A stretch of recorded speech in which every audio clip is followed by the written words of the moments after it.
Ang programang ito ay rated SPG. Striktong patnubay at gabay ng magulang ang kailangan. Maaaring may masiselang tema, lengguwahe, karahasan, sexual, horror o droga na hindi angkop sa mga... Titigilan ako ni Lola hanggat di ako maamin. Hindi ka aamin. Ever! Ano ho ba yung results ng fingerprints?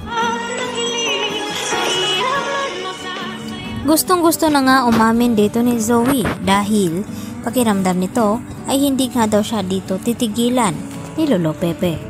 Pagkatapos ngang dalawin ni Zoe sa ICU itong kanyang Lolo Pepe, ay dito naman na nagpaparamdam muli sa kanya. At hindi lang iyon, dahil hinahawakan itong si Zoe sa braso ni Lolo Pepe at nagkamalay na nga daw ito. Subalit ay napagkamala naman ni Zoe ito nga si Doc Antonio Loc na siya itong si Don Pepe. Kaya hindi na nga nakayanan ni Zoe ay agad siyang lumabas sa ICU at nagtatakbo at hanggang umuwi na lamang siya dito sa kanilang tinitirhan ni Moira. At dito sinabi ni Zoe sa ina na gusto na daw niyang aminin dito kay RJ at Giselle ang ginawa niya dito kay Lolo Pepe, dahil tiyak na hindi daw siya titigilan nito hanggang hindi siya mababaliw. Samantala nagtanong na nga ngayon itong si RJ sa pulis kung ano na daw ang resulta dito sa fingerprint ni Zoe na kinuha nila. At ang sagot nga ng pulis sa kanila na iisa lamang daw ang nagmatch at walang iba kundi itong si Zoe. At gulat na gulat itong si Giselle at Annalyn at RJ nang malaman at marinig nila mula sa pulis na ito na nagmatch itong si Zoe. At hindi lang iyon, dahil may karagdagan nga silang ebidensya na nakuha malapit sa lugar kung saan nahulog itong si Don Pepe sa bangin.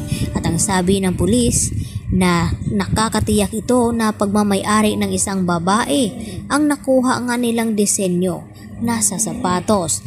At dito tiningnan ng mabuti dito ni Giselle at RJ at naalala ni RJ ang disenyo na ito dahil siya mismo ang bumili ng sapatos ni Zoe upang iregalo sa birthday nito. At upang makumpirma ni RJ kung tama ba ang kanyang hinala, ay agad ngang umuwi itong si RJ sa kanilang bahay. At hindi nga nagkamali itong si RJ dahil nakita niya nga ang sapatos ni Zoe roon. At bitbit itong ebidensya na ipinakita ng pulis. Dahil dito agad na tinawagan ni RJ si Zoe at pinapauwi sa bahay. At dito na nga na kinumpronta ng husto ni RJ si Zoe na kinakailangan umamin ito dahil pinakita niya ang ebidensya na nakuha ng mga pulis doon nga sa nangyaring aksidente kay Don Pepe. At gulat naman itong si Moira nang sabihin na nga dito ni Zoe sa kanyang ama na aaminin na nga daw niya ang katotohanan kung ano ang ginawa nila dito kay Don Pepe. Dahil sinabi ni Moira na kahit anong daw mangyari dito kay Zoe ay wag na wag daw siyang aamin dahil tiyak na magdurusa daw sila sa kulungan kung sakaling malaman nga dito nila Giselle at RJ na sila nga ang may kagagawan sa nangyaring aksidente dito kay Don Pepe at sila din ang mastermind sa kidnapping. At dito naman nagtanong itong si RJ na kung ano ang motibo ni Zoe na kung bakit umabot sa ganito na nagawa niyang saktan itong kanyang Lolo Pepe. At naalala ni RJ na nagkasagutan pala noon itong si Zoe at itong si Don Pepe. At baka yun ang dahilan na kung bakit parang gumaganti itong si Zoe dahil sa may naramdaman nga itong mental health na parang nababaliw.